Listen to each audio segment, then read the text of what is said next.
Jonathan Isaac of the Orlando Magic, and most importantly for our conversation today, Jonathan Isaac of Unitus. What's up, man?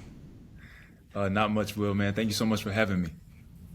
I see that big smile on your face when I say Unitus. Tell us about it. What is Unitus? Unitus is a values-based sportswear and apparel company. So leisure wear, sportswear. It started actually off of the idea of doing my own sneaker. So back during 2020, I was a Nike signed athlete. I was getting paid by Nike. As most people know, I got injured during that time and didn't re-sign with them. I was having a conversation with my pastor, and he told me, you should make your own sneaker. And I'm like, okay, buddy, I don't think you know how hard it is to make a shoe. But I started to walk down the road of what would that look like. And started to walk down that road, and it got, the idea got bigger and bigger. And it was like, why just do a sneaker for me that I could wear, but why not create an entire sportswear and apparel company that could stand for the values of people that, share the same values as I do? I don't think it's very apparent today that multiple sportswear companies, corporations have all, in my opinion, decided to go in one direction. And to me, it's against a lot of the foundational values and principles that this country was founded on, against the foundational principles and values of my faith. And so I was like, why not use the freedom that we're afforded in America to create an alternative for people who want to buy with their values and do it in a high quality, super fresh, super culturally relevant way. And that's how Unitus was born. One of the responses, Jonathan, to the leftward lurch, the embrace of woke ideology of the sports media, the sports industry, one of the responses has been, I just want my sports. I don't want your sermon. I don't want your ideology. I don't want your values baked into the cake of my entertainment, of my sports. In other words, there has been some push to create something that is agnostic in response to an industry that has taken on a different set of values. But that's not what you're describing to us today. No. Unitus is not agnostic. You have, in fact, a positive message built into this brand centered around several values. So what are the values of Unitus? Well, first off, I'll tell you why. I'll tell you why I didn't want to do an agnostic approach. Firstly, because I do believe that there was a time where you're quoting that it was just about entertainment, and it didn't matter what the people believed from the place that you were getting your groceries or your sportswear or your TV, the NBA, the NFL. It didn't matter what they personally believed. It was just about the sport. I think those times are gone. And it has ushered in this new era where it does matter where you put your money, because the people who are owning these corporations are able to push ideologies, ideas on everyone, and almost force people to buy things that, in a certain way that derails their own values. And so I think that in the time that we're in today, it is crucial to be able to speak back to it and create something that is, like you said, a positive message for individuals, for the country, for people's faith to be able to stand on. The values that I'm talking about are, firstly, faith. Faith is a huge part of my life, and I understand that it may not be about everybody. And at the end of the day, Unitus might not be for them. But I do believe that if you understand the value and necessity for faith in a broad sense, if you understand the necessity and values of the principles and ideologies that has made this country great, I think Unitus is for you. All right, and so give me some specificity on what that is. What if I buy a piece of apparel, and we'll talk a minute about what that apparel is. But if I buy shoes or a shirt from Unitus, what values am I supporting? You're supporting faith. You're supporting freedom of speech, freedom of religion. You're supporting family, a family foundation that we believe is a husband, a wife, children. And we just want to see these values celebrated in the marketplace and the culture. And so, again, just a positive, hopeful movement towards being the best that we could be and living up to the ideals that, again, I believe has made this country great. And if we walk in them, we'll get back to the place that we need to be. Can I tell you, so here's a quick story that should give you a lot of optimism. So, I have a son who's now 15, and I have maybe inappropriately, Jonathan, left the world to him to figure out. I mean, I've certainly guided him. I have certainly given him my principles and my values, but I have tried not to, quote unquote, indoctrinate him. I wanted him to be a critical thinker and trusted that he would find his way down the right path. Now, I think that's actually up for debate on whether or not that's the right choice as a parent. I've had conversations with some very good friends of mine who said, no, you should indoctrinate them to positive values, to faith. And I honestly don't know the answer, Jonathan. I don't know which is the right way, but here's the story. Here's the moral of the story that I think lends to you in particular optimism. He found his way on his own. He found his way to this, I think, and I don't mean to sound too heavy, but this path of righteousness. And then this is just a superficial example. He totally on his own said, I want these shorts. I want some new workout gear. And I'm not going to remember the brand, and I apologize to the brand off the top of my head. But the symbol of their brand is a set of barbells in the shape of a cross. And they make shorts not unlike Lululemon or any of the other, activewear brands. But he just wanted on his own to patronize something that reflected something that he found of value. And so I think the note of optimism is, I'm going to bet you anything my son is not alone in the people waiting for you out there in the market. Yeah, and I appreciate that. And I think the big thing for me, too, is the same way your son has found encouragement and pride in the values that he stands for and believes in and is able to market that to the world through his clothing. That's what I want to do with Unitus, is to build this community of people, primarily because I know what it is to stand up for something and to feel alone and feel like it's a bad thing to believe what you believe because the numbers are so not in your favor. But if you're able to create a community of people who say, you know what, I'm going to take pride in the values that I hold dear, and I believe that they deserve to be celebrated, and I can do that through apparel that looks great. It's not something that's super in your face, but it looks great. You can wear it to work out. You can wear it to walk around. I think you start to build this encouragement and energy through people who just want to get out and support what they want to support.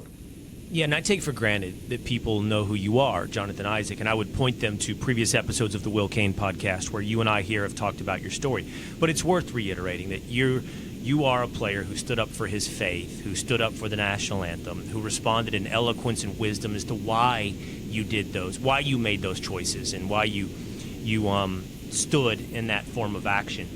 And I'm sure in many ways you were received with criticism, even within your own locker room, and I'm sure there are places quietly you received support.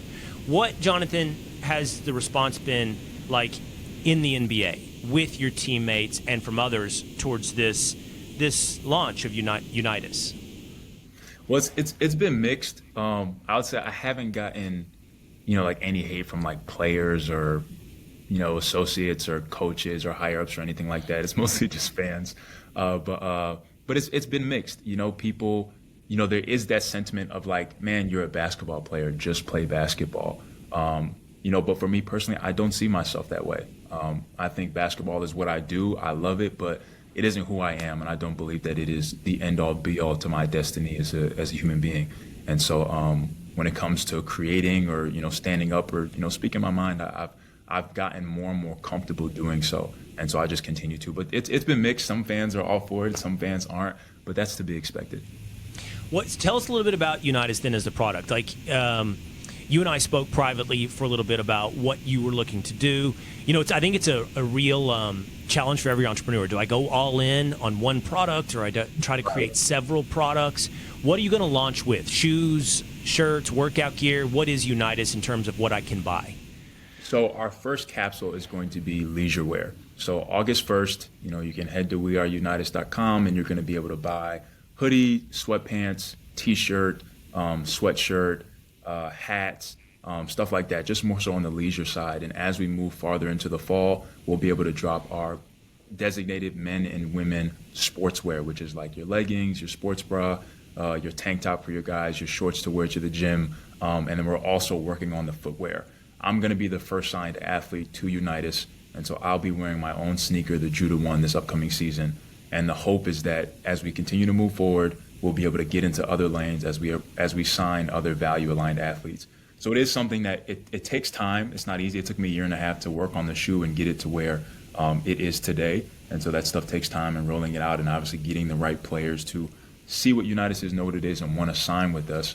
But I'm looking forward to it and just kind of taking it a day at a time and kind of slow rolling it. Yeah, we talked about this, and I've had conversations with others who are going down the path that you're going down. I've talked to some guys who've launched a marketplace for businesses, like a Yelp for businesses, where they can find commerce of similar values. But one of the tricks is always you've also got to hit not just a product that reflects my values, but this is just reality, right? You've got to hit something that's easy for me to buy.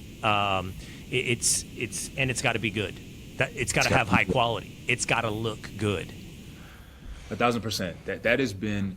That was the most important thing to me from the get-go. I'm all about landing the message. I want people to understand that Unitus isn't about hating anybody. It's not about going against anybody. It is simply about using our freedom as Americans to say, you know what, this company may not be going in the direction that I want them to go. Well, here's an alternative, and I can spend my money here and freely do so. That's what it was about for me from the beginning. But the same sentiment was that I want this thing to be extremely high quality, extremely comfortable, and just for people to like it. I want young people, adults to feel encouraged when they wear Unitus, that they're not just wearing something that aligns with their values, but they're wearing something that looks good, that other people are going to be looking at as well. Let me ask you a couple of entrepreneurial questions. What about distribution? Is it all going to be direct to consumer? I mean, that's a huge hurdle, right? Can you get into Academy and or I don't know what stores you might want to get into, but can you get into distribution retail, or is it all going to be, internet-based, direct to consumer? The beginning, it is going to be D2C. And, that'll take some time to build up and to show, strong numbers from a D2C standpoint. My hope is that, at some point in time, we'll be able to sell in churches. We'll be able to sell on, certain Christian Catholic college campuses, and then also being able to support and supply college athletes, from different Christian and Catholic schools. So that's kind of one of our verticals that, I think that over time we can hit those hurdles and then get to a place where we're actually really sponsoring full-on college teams in a big way. High school teams, the whole NIL thing is going on now as well. So that's that. When it comes to brick and mortar, you never know how, you're going to be perceived. I think there are going to be many people in the mainstream who do want to see this kind of pushed to one side. Oh, it's a conservative company and it doesn't belong in any stores or anything like that. I would disagree with that. But it is what it is. You never know. But the hope would be at some point in time we'd be able to make our own stores, kind of like a Lululemon or something like that. Right. And I ask you that not just out of curiosity, but I'm rooting for you to succeed. What about manufacturing, man? Where are you going to make everything? Where are you going to make the clothes? Where are you going to make the shoes? It's a great question, and I know that's something that a lot of people, think about when you're talking about a company. I was very adamant from the beginning. I did not want to manufacture in China. That was something that was important to me. When it comes to the sneakers, I got hooked up with these guys at Soulworks. They are kind of ex-Nike guys, ex-Adidas guys, and were able to help me figure out where can you manufacture sneakers outside of China, and we landed on Vietnam. And so we have high-profile, high-quality factories in Vietnam that are doing the sneakers. When it comes to the clothes, we are sourcing out of Turkey, but a lot of the embroidering and stitching is all being done in the USA. Jonathan, it's interesting on that note, I think there's two levels of choices and two levels of criticism when it comes to people and businesses doing business with some place like China, because you're going to be able to find some level of disagreement, some appropriate criticism for most countries, maybe even obviously Vietnam and Turkey as well. The issue is, do I want to do business? Like Enes Kanter would make the argument, don't do business in China, period. Mm-hmm. Do not do business with someone who has human rights abuses, or others would argue is a clear antagonist to the United States of America with the Chinese Communist Party.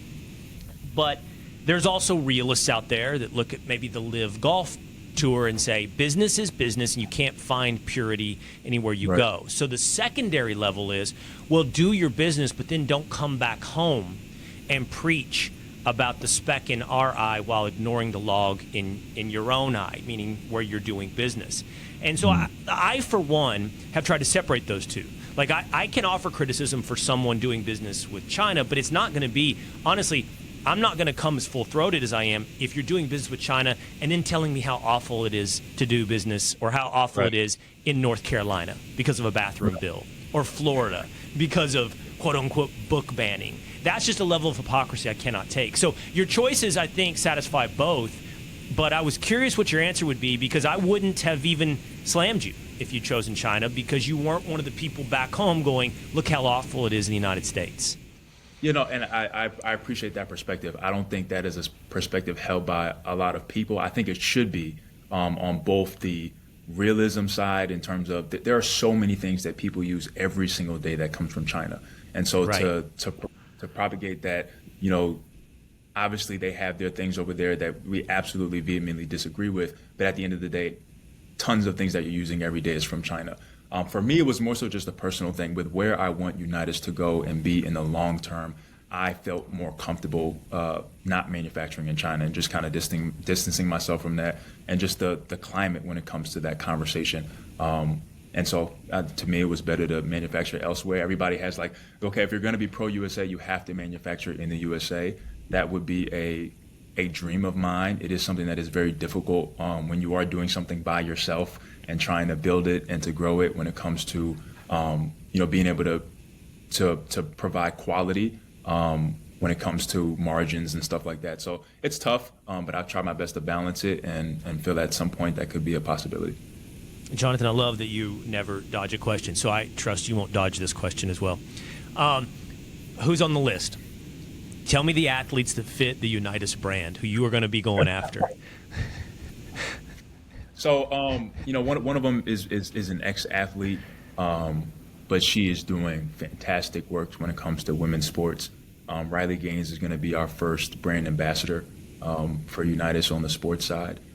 In terms of current athletes, I've had my conversations. I don't want to put anything out there right now, just because you don't know how these things go. Some of these guys are in contracts right now with other companies, and so I don't want to put that out there. But there are a few guys from several sports: football, baseball, basketball, soccer, running, track and field that I've had conversations with and are excited about to see how Unitus takes off. And based on where they're on their own current contracts, we could have a real conversation about them switching. Or when that contract is done, obviously they would come over. But Riley Gaines is going to be our first kind of public brand ambassador. I love that. You answered the best you could within the reality. Hey, I'm curious. You're in the NBA. I don't know the story on this. So let's say I'm an NBA player and I don't have an endorsement deal with Nike or anyone. How does that work? Like I can wear whatever shoe I want, right? At that point, Right. I don't. And so the prospect for you to have an athlete wearing a Judah 1 in the NBA as soon as you launch is there, right? You could get an athlete on board even if you're not in an official endorsement capacity with that athlete. 1,000%. So if there's, college, NBA, if there's guys that are like, yo, I love what you're doing, send me some Judah 1s and I'll rock them. I'll send it to them and go from there. Then there's obviously guys that you would pinpoint to want to do a deal with. That's a different conversation, but guys are free to wear what they want to wear. And you'll be wearing them this coming season? Ladies, I'll be wearing them this coming season. For the Orlando Magic? Mm-hmm. Okay, just making sure. Just making sure. I'll be with Orlando. Okay, all right. Just make sure there's no trades on the table. Like, I mean, if you want to wear them in Dallas and you and I can grab dinner after a game, that's cool too. We need some rebounds. We need some rebounds and defense in Dallas. Look at him; he just stays quiet. All right. Hey, last thing, man. I'm really excited for you as a person. I've gotten to know you a little bit. I'm super excited for where you're headed. How is it going for you? I know you have always said that you found support in the NBA for just kind of being the independent dude that you are, but I'm curious if there's also been the cold shoulder, how that's kind of grown over time. The last time we spoke about this was probably, I don't know, was it a year ago, Jonathan? Maybe we kind of talked about. I think it was a year ago. Yeah. So I mean, like, you had some severe injuries this last season, but you were back. You were back with the team. You were playing. So I'm just curious, like, how's all of that gone in the year since I've talked to you last? Just being who you are in the NBA. I mean, I think it's gone as well as as well as you could hope given the circumstances. Like I'm fully aware that I am not the average guy in the NBA, and so I don't expect it. Obviously, some guys just vehemently disagree with your positions on things, and so they don't want to talk, or they don't see any grounds for a friendship or a relationship, and that's completely fine.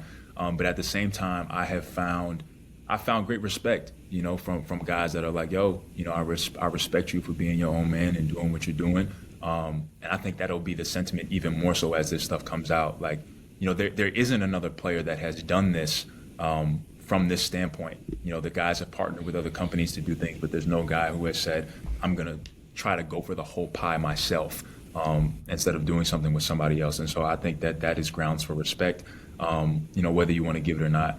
And so even back to, the whole thing with the BLM, I had guys that were, greatly upset at me for my position on standing. But over time, as things have come out, with Black BLM, and, they've said to me, you know what, I was emotional when it came to my decision during that time, and, the way I spoke and things like that. But now seeing how things are today, I would have went about it differently.